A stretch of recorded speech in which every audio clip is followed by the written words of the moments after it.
Hi guys, TacticalRab again today. Hope you're all doing well and enjoying your day. So far, the OpTic guys have started to give their perspective on some of the other rosters formed in the CDL Preds. Kind of likes the new Cloud9 team with Simp and Mack back together as old duo on the Seattle Surge a couple of years ago, but he is not so convinced that Mack's SMG duo on the team is actually going to hold up to scrutiny. Very much interested in your thoughts in the comments below. Hit the like button if you enjoy. Subscribe if you're new as always, I'd greatly appreciate it. Plenty as ever to get into today, starting here. You guys remember, start of September, basically a month ago, when Doug Martin broke the Guinness World Record for the most pull-ups in 24 hours with 9,250 reps. The previous record stood at just under 9,000, and Doug, on full video evidence for the 19, 20 or so hours, 21 hours that he was working on this. Of course, once he got to the number and he realized his body just wasn't going to be able to handle it anymore, he called it a day, but still smashed the record out of the park, and everyone knows it. And in the process, raised money for this charity, Project Purple, who are supporting the fight against pancreatic cancer. So Doug absolutely killed it. It was a great day for the scene, but unfortunately, as of yesterday,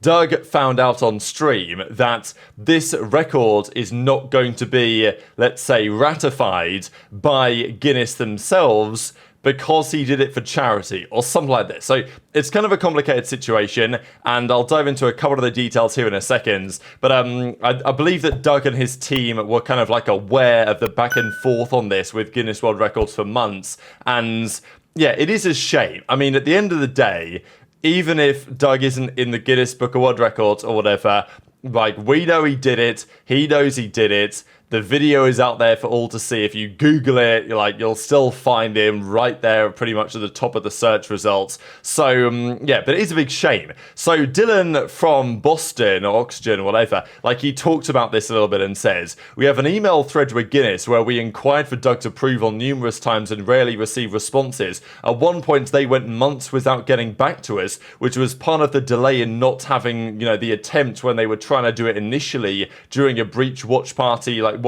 basically. They were going to do it, and Doug had an injury as well, so they pushed it back by a couple of months. And I know that when they pushed it back, people thought, oh, maybe Doug's bottling it, he's not actually going to do it, right, and all this stuff. But look, Doug obviously is built different, and they spoke with Guinness multiple times requesting adjudication, talking about Project Purple. They asked us about having any paid sponsors or partners involved, which would involve an added cost for some reason. So, you have to pay Guinness some money, more money. I don't know, kind of confusing what's going on at that organization. But look, everyone knows that Doug did it, and as Doug then tweets out, I just found out on my live stream that the pull-up world record was denied because I did it for charity. So it says here, your application has not been recognized as that of an individual or for the purposes of personal achievement only. I think that's the point, right? That they want it to be for personal achievement only, which is kind of confusing because Doug did it for personal achievement and for charity, which surely is the same and better. I mean, let's be honest. If you represent a business, agency, charity, or government, then it's not, you have to basically apply in a certain way and it's not going to happen. And, there's a fee-based account managed service or something going on here. So, yeah, it seems very strange to me. And it's not like Doug, I guess the implication is somehow that Doug, by working with a charity, is getting paid by this charity to promote them, and therefore it's something that Guinness don't want to support, which is not true anyway, because Doug was just doing it for the benefit of charity in addition to the personal achievements. It's, yeah, I don't know. It's a shame, obviously, but everyone knows he did it, and Doug's still the GOAT for this. So, it is what it is. I know that people have been wondering, is it possible for him to, appeal this somehow? To be honest, I thought that there was an actual Guinness adjudicator there. And maybe there was. Maybe they weren't aware of this. Maybe they were there just to record the numbers and make sure it was valid. But then it's Guinness's team back at head office that determine whether it's valid or not. I don't know. I guess the question really is, if Doug continues the back and forth conversation, whether they would change their mind, or if he goes through a different path to try and get it verified, whether they would now do so in hindsight, or whether that's kind of decision made and there's no appeal or whatever. It's, yeah, I don't know. Hopefully it works out for the best tier. But Doug is still the man for this, no doubt about it. Couple of roster things confirmed yesterday. Well, Toronto, they didn't really confirm much. They said this is not our roster announcement and that something is coming relatively soon. More info coming, they say. So yeah, they're going to confirm Insight, CleanX, Beans, and JoeDeceives relatively soon, we believe. And Miami Heretics, they confirm everything. Yes, I will say they did a pretty damn good job with this video. Certainly, I might be kind of biased here from a Breaker Point perspective because they threw the Lion Man card in here. But yeah, they've got Method Sick, of course, their head coach of the team. Lucky sitting there being like, look, can I come back? Can I not come back? What's going to be going on? And yeah, they're going to stay, of course, with the Spanish team. They've not confirmed, as of recording this, exactly what the plan is going to be with who's going to start on the roster. Pretty funny Metals here. He just whips out the Lion Man card, 97 overall. And yeah, looks like that one's locked in. So Vickel's coming back. Obviously, we know that Rencor is officially joining the outfit. And yeah, good video from the Miami boys, not going to lie, getting ready for the new season. How competitive can they be is one of the key questions, because last year they made it to the World Championship, pretty impressively so. They then went to the World Cup though and got absolutely embarrassed. They were the worst team in the venue. It was bad. So, you know, they had a pretty good end to the season. They didn't maybe deliver on the same level as they did when they were first around in Black Ops 4 as Team Heretics, of course. But nonetheless, they put some things together, decent results together, and, you know, were a force to be reckoned with, certainly online for parts of the year. There were questions about Real. I mean, they were obviously joking about the buyouts here because Toronto were rumoured to be buying Real. Then Miami said, no, we want more money. We're not going to sell him for that. And Toronto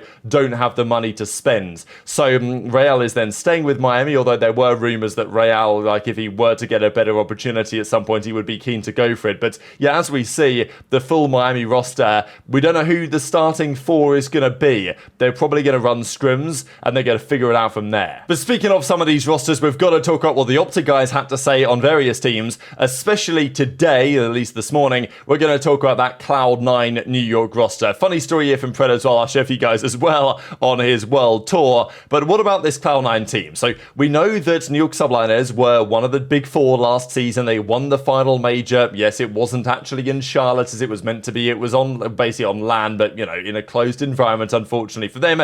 But then they made the World Championship Grand Final again after making it the year before. And then, of course, this time OpTic won, whereas the year before that Subliners team effectively won, although this year it was Sib and it was not Priestahh. HyDra then leaves. He goes to Los Angeles Thieves. He was looking for a way out. Probably that's certainly what Jack Etienne implied when he took over that New York Subliners organization, and now they're going to be Cloud9 New York. But how good is this roster actually going to be? They're keeping Sib around, probably a sensible decision, certainly a decision that Pred would support. Obviously, Sib's his boy, and so is Mack. They're bringing Mack over. Mack was meant to be on the Ravens team, but then Cloud9 decided, no, we want him instead.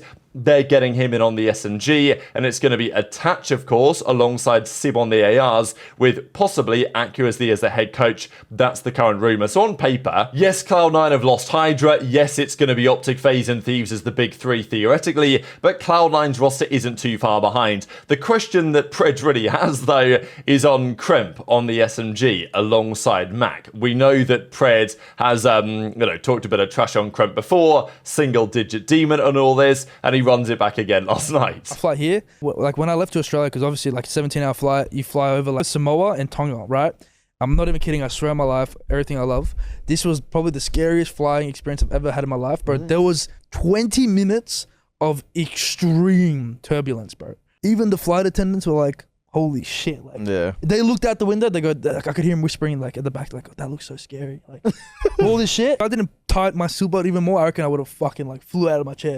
It was shaking. My heart was racing, bro. I literally thought it was the end, bro. I swear to God. Because like all these Boeings and shit that's been going on, I thought it was GG, bro. The whole plane is shaking, bro, shaking. 20 minutes. I'm literally just looking at the altitude, just dropping. I'm like, holy fucking shit. Dude, this lady in front of me, she needs to go to the bathroom. She needs to vomit. Like, she's sick. She needs to vomit. She opens the bathroom door, literally the whole plane shaking. The attendants are screaming, go back to your seat. I'm like, holy fuck, I'm in a movie. She's locked herself in this thing. No one can get her, because if you stand up, bro, you're gonna fucking fall over or some shit. 20 minutes go by. I'm like, holy fuck, I'm catching my breath, but I'm fucking like legit pissing my pants. Well, this lady, like 20 minutes after, I realized like, holy fuck, she's still in the bathroom. Like, what's going on? I would have like, been like, she gone. opens the, I'm literally fall asleep. I get woken up like 20. I don't know how long I was asleep for. I get woken up. She's laying on the floor right next to me. Wait, she's laying on the floor right next to me. Bro, she fainted. She woke me up. She fell on the floor, fainted. Yo, I woke up. I like, bro, if I woke up, I had the whole road to myself. So I'm laying down. I'm like, what the fuck was that? I look and she's on the floor. I'm like, bro, I don't know what to do. I don't know if she's sleeping. I don't know what the fuck's going on. Bro, I'm tapping her. I'm like, are you okay? Like, what's going on? And the flight attendants are like, well, what's wrong? I'm like, I don't know. She like wakes up out of like sudden fucking fear or some shit. She starts like walking, like hobbling, and she falls over again. Bro, I was like, what the fuck? Bro, I felt like I was in a movie. And the flight attendants, like, she started vomiting.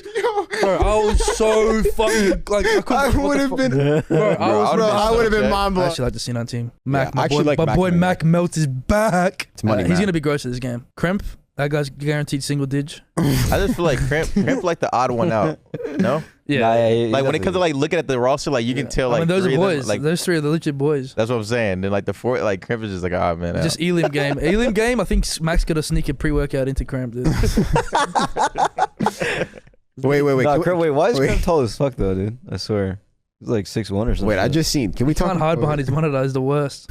You guys might also remember when Kenny was talking a bit of trash. I think it was on Kremp at the start of the season. They were playing in some 8s or something, and Kenny was like, you're never getting back in the league, or something like that anyway. And then he did get back in the league, of course, like a month or two afterwards on Thieves, and ended up doing rather well at the end of the season. But Kremp, of course, wasn't good enough to be kept around on Thieves. I think my feeling was, after the season ended for Thieves, getting rid of Kremp was, you know, potentially going to be their first port of calls. Like, if I was managing that Thieves roster and I wasn't able to get Scrap and HyDra and Envoy, I would still have considered maybe making a change in that role. Kremp is obviously a talented player, but, you know, he's not known for his, like, you know, in-game smarts, as it were, right? Like, he's a slaying potential player, but he is going to be inconsistent. He is going to make some mistakes as well. Pretty good at control, historically, and there are a couple of other positive aspects there. And look, let's be honest, 4th at the World Championship this year, 2nd at the World Cup, played very well at both tournaments, definitely deserves a lot of credit, but not necessarily someone that was absolutely top of mind for loads of different teams. But of course, Cloud9 are looking to lock him in. Now, this is a screenshot from a while ago here, and some of these things have changed, right? Mack is now going to be on that Cloud9 team. It's not going to be Nero. But, you know, just thought I'd share, generally speaking, what's happening in the league right now. The new Minnesota team, of course, Paulex, Gio, Estriel, and Nero. That's going to be the team of 4 over there. So yeah, a couple of things have changed, but most of this situation on Cloud9 is probably true. Attach, Kremp, and Sib rounding out the roster. But yeah, what do you think about Pred's perspective on that story, right? We know that Pred isn't the biggest fan of Kremp. Is he going to be a player that holds them back? Because I look at that team and there are a few question marks. The Sib attached duo, I'm not so concerned about. I think that should be pretty damn good. The coaching situation sounds pretty good to me. The question really is on the SMGs, right? Is Mack going to be as good as Pred thinks he is? I mean, obviously we know that Mack and Pred had some good success together, and Mack is a highly rated player by players in the league, but he's not played for a year. How good is he going to be coming back? We don't really know the answer to that question. We also don't know how Kremp and Mack would work as a duo. It's a difficult one to say. But Pred's theory is not so well, although overall he still kind of likes the roster. I'm just not sure I see that Kremp Mack duo lasting all that much longer. But very much intrigued to your thoughts as ever on all this stuff in the comment section below. Just one final thing. We talked a lot this season about stair glitching, right? And various problems in the game. As Sefi mentions here, they solved this problem years ago, and they solved it in, well, can you guess, Black Ops 3. Pretty much, if you tried to stair glitch back in Black Ops 3, it just wouldn't let you. If you tried to lay down on the stairs here, it would just say prone blocked, and you could lay down at the top of the stairs and crawl backwards, but it would not give you the same head glitch, stair glitch as you get today. So, look, Treyarch have solved this problem in the past, and maybe they will solve this problem again when it comes down to, and basically if you try this, you're going to get stuck, right? So laying there, he just about got into a stair glitch-esque position, but he was stuck. He couldn't aim, couldn't move left or right. So, look, it's just Treyarch doing Treyarch things, but they figured this out a decade ago. So, with any luck, they'll be able to figure out again for the new title and get rid of stair glitching once and for all. But very much intrigued to your thoughts, as ever, on all this stuff in the comment section below. Hit the like button if you enjoyed. Subscribe if you're new. Take care, and I'll see you next time.